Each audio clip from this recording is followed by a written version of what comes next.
I woke up early that Friday. My suitcase was already zipped from the night before, 2 changes of clothes, a sweater in case the cabin got cold, and a bottle of wine I'd been saving since Christmas. Mom had said the whole family would be there. "Your father's rented something nice up in Yosemite," she told me on the phone, her voice brighter than usual. "You'll finally get a break, Marie." It had been a long time since that kind of invitation felt warm. But I said yes. By 7:10, I was parked in front of their house, just like she asked. The van was already out front, one of those oversized black Sprinter things with tinted windows and a private driver who looked more confused than friendly.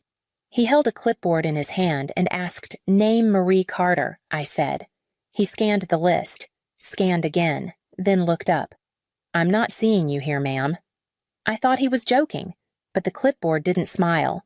Just then, the side door slid open and Ryan, my younger brother, leaned out grinning like we were at a college reunion. "Sis, he said you made it." "Apparently not," I replied, nodding to the clipboard. Ryan shrugged. "Yeah, about that. This trip's kind of for people who still show up, you know." He held up a champagne flute already half empty. "You're always working. We figured you'd understand."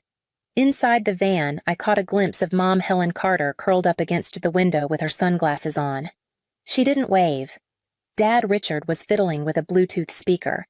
No one looked surprised to see me there, but no one made room either. I nodded once. Not out of agreement, just acknowledgement. Then I stepped away, reached into my coat pocket and opened the banking app on my phone. 3 swipes, 1 click, a confirmation screen. Family expense card frozen. The driver glanced at me again, but I was already walking back to my car. No one called out. No one asked why. On the drive home, the bottle of wine rattled gently in the passenger seat, unopened. I didn't cry. I didn't scream. I didn't even speed. I just sat with it, the weight of being almost invited. Turns out I didn't need to be on the list to end up paying for the trip. It didn't happen all at once. That's the thing about slow erasure, you don't notice it until the space you used to fill is just gone. It started with a phone call back in 2012. Dad Richard had lost some hours at work. "Just a rough patch," he said. "The mortgage is fine. We're not asking for money." But by the end of that call, I'd offered to co-sign a refinancing. It felt like the right thing to do. Then it was Mom's dental surgery. $6,000. She cried on the phone, said the pain was keeping her up at night. I told her not to worry. I paid the bill directly to the clinic. Later, I overheard her at a family BBQ telling Aunt June she'd managed to handle it herself after some clever budgeting. She didn't even glance at me. When Ryan got caught up in some gambling mess, something about a bad loan and a friend who disappeared with the money, I wired $5,000 into his account. He said it was a one-time disaster. 2 months later, he posted a photo from Coachella with a caption, "Worth every penny." He didn't tag me, of course. That Christmas, I bought a new space heater and had it delivered to their house overnight because Mom said the furnace was making noises again. She sent back a thank you by forwarding me a coupon for flannel sheets. "You should get some rest," she wrote. "You work too hard." Every family dinner, I was either taking a work call in the kitchen or updating their Wi-Fi settings while everyone else was having dessert. When Ryan showed up with store-bought pie, they lit candles. At one point, I told myself it was just timing, that I lived farther away, that my job made me less available. But the truth was, they never asked me to be present, only to be useful. Last summer, Dad called during my lunch break. He couldn't remember his online banking password. I reset it remotely. A week later, a transfer went out to a car, detailing shop under Ryan's name. When I asked about it, Dad said he needed help getting on his feet. You know how it is. And I did. That was the problem. Every time they needed something, I showed up. Not physically, Ryan had that role. He brought bags of chips, forgot to take out the trash left early. But he was there. And apparently presence outweighed provision. They framed Ryan as the loyal son, the one who stayed close. I was the background process, invisible but essential. You only notice when it's gone. Last Thanksgiving, I sent a card with a handwritten note. A real one. I signed it with "Love, Marie." It didn't show up on the mantle. There was a group photo, though. Ryan holding the carving knife like a trophy. Dad's arm around him. Mom's smiling cheeks flushed. Someone had used a filter that made the table glow gold. There was an empty chair at the corner. I recognized the sweater draped over the back. It was the one I left there the year before. They had literally edited me out of my own seat. And still I kept paying. One more month, one more bill, one more quiet contribution. Not because they asked, but because not helping felt like betrayal. And maybe I thought deep down if I just kept saying yes, they'd eventually see me. They didn't. The calls started before noon. First, it was Mom, a voicemail voice high and brittle. "Marie, something's wrong with the reservation. The card's not working. Did you maybe change something?" Then Dad, sounding irritated more than concerned. "Can you just fix it?" "We're standing at the front desk like fools." I didn't answer. The texts came next, frantic, overlapping. Ryan sent a selfie of him and Mom outside the lodge, thumbs down with the caption, "Family trip cut short." Some people can't let go. No context, just the insinuation. I muted the group chat. Instead, I called Jasmine. She'd been a quiet friend for years, former co-worker turned IT security consultant. We met once a month for coffee when our schedules aligned, which wasn't often. The last time I saw her, I'd helped fix her aunt's estate taxes. She said she owed me a favor. "I just want to know if anything weird's been happening under my name," I told her. I didn't expect much. Maybe a missed subscription or a duplicate account somewhere. But Jasmine was thorough. 2 days later, she sent an encrypted folder. Inside, a credit card application from 3 weeks prior. My name, my birthday, my social, Ryan's address. A flagged login attempt to my retirement account from an unfamiliar device tagged Carter Home. A customer service call to my health insurance provider voice recorded it was Mom pretending to be me. She'd tried to update my mailing address and add a dependent named Ryan. The cold didn't hit all at once. It crept in slow like air from a door you didn't realize was open. It wasn't just about money anymore. It was about permission, about how easily they assumed I wouldn't notice. Or worse, that I would notice and still say nothing. I sat in my apartment that night, lights off, laptop open. The bottle of wine still unopened on the counter. I didn't need it. The sharpness was already in my chest. Ryan had borrowed $5,000 and never paid it back. Dad had slipped charges under my name.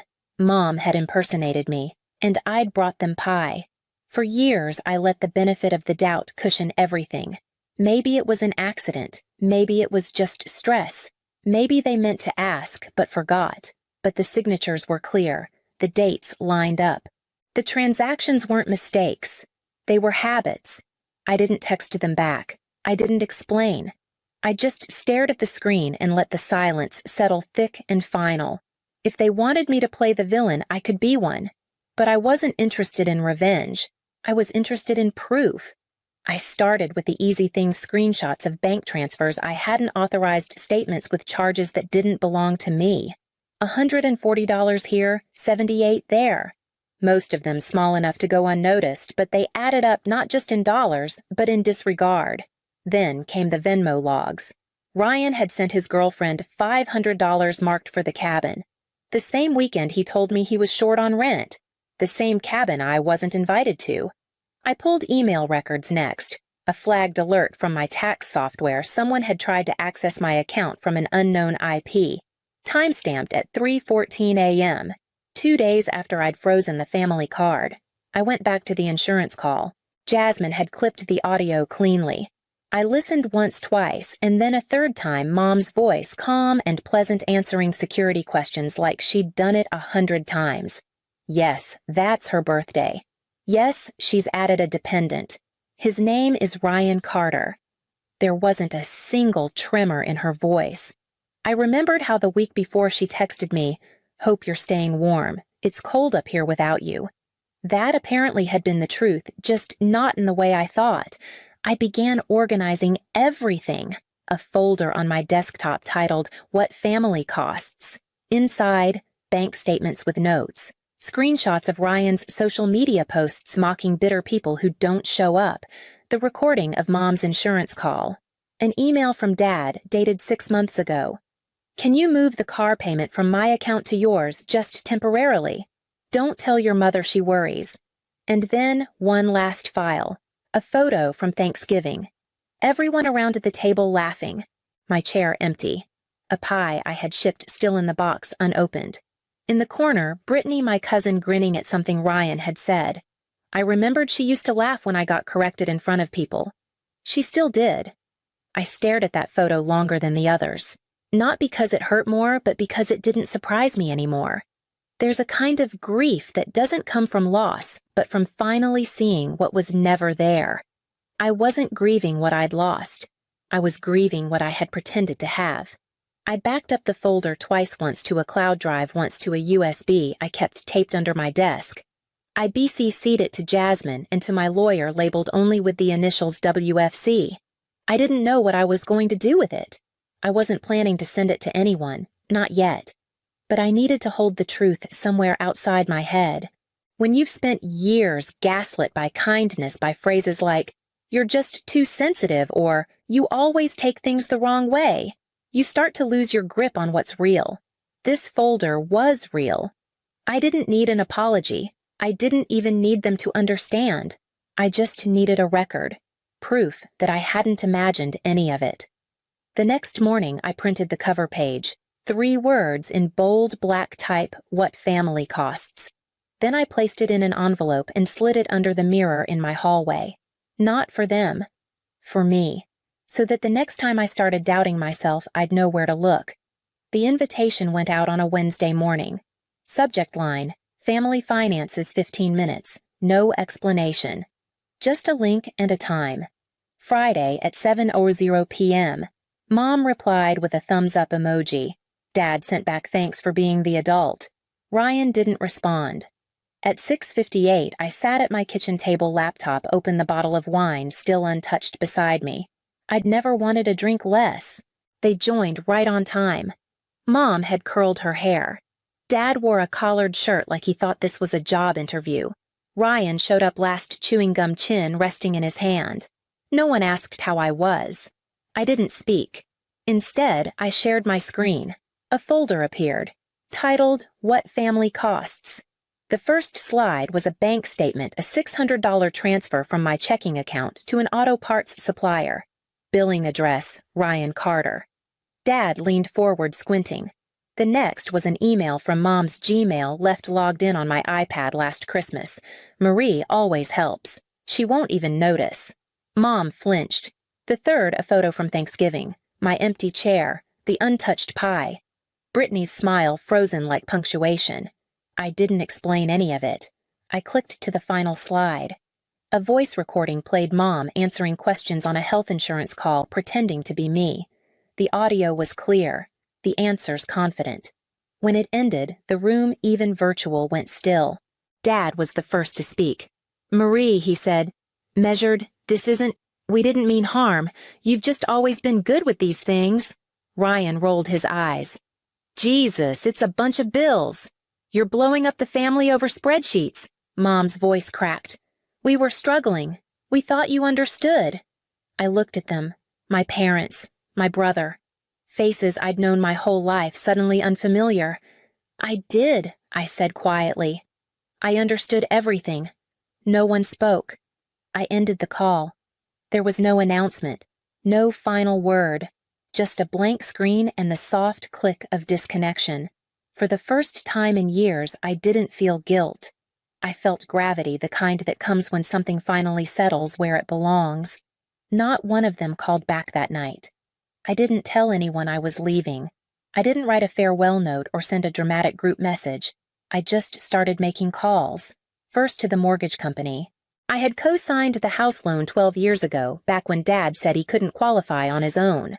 I filed the release of liability paperwork, submitted copies of their income, and got confirmation within 48 hours. Next was the bank. I revoked every shared authorization the backup card Mom used, just in case the joint account Dad had quietly funneled utilities through the auto payments Ryan had linked to my name. Each login, each cancellation felt like lifting a weight I hadn't realized I was carrying. I contacted my accountant. Years ago, I'd set up a small trust, nothing fancy, just leftover investments and bonds I didn't touch. My family had been listed as secondary beneficiaries. That changed. Now the trust pointed to a fund for first-generation college students. I didn't need to know their names. I just needed to know they weren't mine. I moved the next week, not far, but far enough. I didn't update my address with anyone but my HR department. My new lease was signed under a privacy service. The utility bills were in my name, mine alone, routed through a secure third party. No one could spoof them this time. I bought a second phone loaded with a new SIM, new contacts, a new number. The original one went into a drawer. I turned it off without looking at the notifications. It would stay off a graveyard of names that once knew how to find me but no longer had permission to. It wasn't revenge. I wasn't interested in watching them suffer or wonder where I'd gone. I just didn't want to be reachable. They had treated me like infrastructure, quiet, reliable, and always available.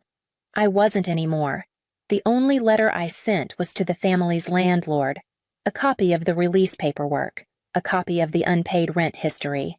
A single line. Please remove me from this arrangement. I am no longer responsible. He called to confirm. Sounded stunned. Said, "They always talk like you volunteered." I laughed just once. They talk like I didn't have a choice. And maybe for a long time I didn't, but now I did. And I chose to disappear not from spite, but from self-respect. 6 months passed. Quietly, like fog rolling over a road, I no longer drove. In that time, no one knocked on my door. No surprise visits. No letters with return addresses I recognized. Just stillness. The kind that doesn't echo the kind that replaces apology with absence. I learned new rhythms. My new apartment was small, white-walled with dark floors that creaked in the morning. The coffee shop 2 blocks down knew my name, but nothing else. My fridge was full. My phone only rang for people I chose to keep. I never reached for the old phone. Not once. But sometimes word found me anyway. A former classmate forwarded a Facebook post from Mom, a blurry photo of their half-lit living room. Caption: "Sometimes the people you raise forget who raised them." Ryan had liked it. Then commented, "Some people only show up when the lights are on." I didn't laugh, but I did close the app. Last I'd heard, the power had been shut off again. Aunt June called one afternoon. Said if you'd just explained how bad it was, I hung up before she finished. They all knew, but knowing means acting, and acting means risk. It's easier to watch someone carry weight than to help them put it down. The final message came from Dad, an envelope with crooked handwriting and blue ink. 3 pages of legacy talk. Bloodlines. A plea to put things back together. I tore it in half. Then in half again. Then again until it fit inside 5 envelopes. No return address. He sent another letter. Shorter. Angrier. "You'll regret this. You're still our daughter whether you like it or not." I sent one final reply. One sentence bold and centered. I was never yours. I was just useful. I never heard from him again. The new rug arrived that Friday. Gray background. Clean font. I laid it outside my door and stepped over it as I came back from groceries. It read, "Not your emergency exit." And that was enough. You don't have to explain what happened. Not to them, not even here. Maybe you were the one who paid, stayed quiet, kept showing up until one day you didn't. Maybe they still don't understand why. But if this story felt like something you've never said out loud, just leave a sign that you're still here. A single word they never said to you. A dot. A date. Or nothing at all. Sometimes silence is the loudest answer. You don't have to go back. Just let us know you made it out.